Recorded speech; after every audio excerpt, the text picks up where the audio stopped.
They're considered an American icon and a symbol of the West, but very soon thousands of them could be moving east. The Bureau of Land Management says wild horse populations are growing so quickly they can barely keep up with them. In the small Wyoming city of Green River, there are so many wild horses. City officials say they're having a tough time keeping them away from homes, streets, and even the local cemetery. 9 News reporter Kevin Torres takes us to Green River and tells us what the BLM is doing to combat the growing problem between Wyoming and Colorado. It's like an oasis up here for the animals. It won't be long. Slide that chain up. Before the Riverview Cemetery in Green River is completely horse-proof. It can become a hassle. Alan Wilson He's good on that side there. and some other guys from the city's Parks Department That way a little bit, Eric. spent the last couple of weeks cowboying up some new buck and reel fences Which is 13-foot sections on the bucks. and a cattle guard Every time I come here, there are more fences. to keep any wild horses from sneaking in. It's pretty up here. Those sneaky horses have been coming down from nearby White Mountain. The horses and the wildlife are near and dear to my heart. Lorraine Keith with the Bureau of Land Management out here says there are about 5,000 wild horses between Wyoming and Colorado. That's a lot of horses. And every year, that number grows larger. Can double their populations every 4 years. With so many wild horses, it's tough for the federal government to keep track of them. If we don't keep removing the horses or find some other way to keep their numbers down, they can overpopulate the range. Pretty soon they start destroying the range. It's part of the reason why communities like Green River are seeing the horses come closer to town. And it's the first time we'd seen any horses in the cemetery.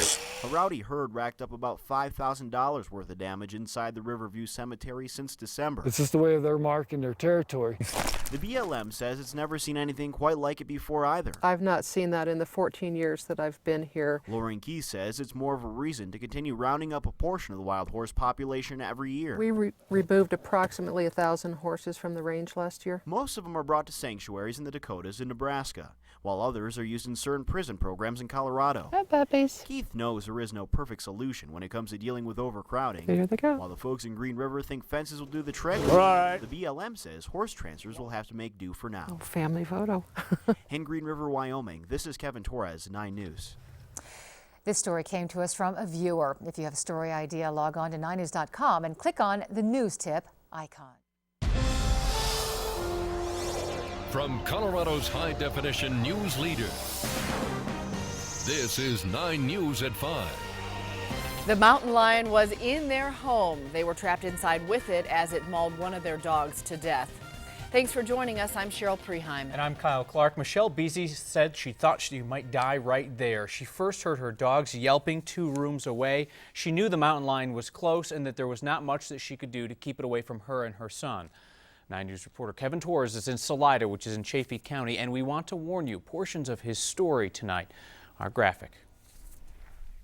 It's beautiful. You can't deny it. It is. It really is. It's gorgeous. This part of Colorado is breathtaking. You don't find better than this. But sometimes its beauty is overshadowed. You do have to respect the wildlife around here. This week, Michelle Beasy's family learned that firsthand It jumped over this fence. when a mountain lion And you can see it's taller than me. gained entry to their house. No more doggy door for us. Michelle heard one of her dogs yelping in the kitchen, This is where I found them. They were fighting here in this area. then came face to face with a large, It wasn't an adult for sure. angry It was starving. cat. I was much closer than I wanted to be. Michelle knew better, so she grabbed her son, hid in a bedroom, and called for help, all the while knowing that cat was still out So there. I'm assuming he was still in the kitchen chewing on my dog. That dog and 4 other pups were stuck in the kitchen with the mountain lion for 2 hours. These are my babies. It was the longest 2 hours of Linda Beasy's life. I was a basket case. Once wildlife officers tranquilized and euthanized the mountain lion, Linda saw the damage. The bedroom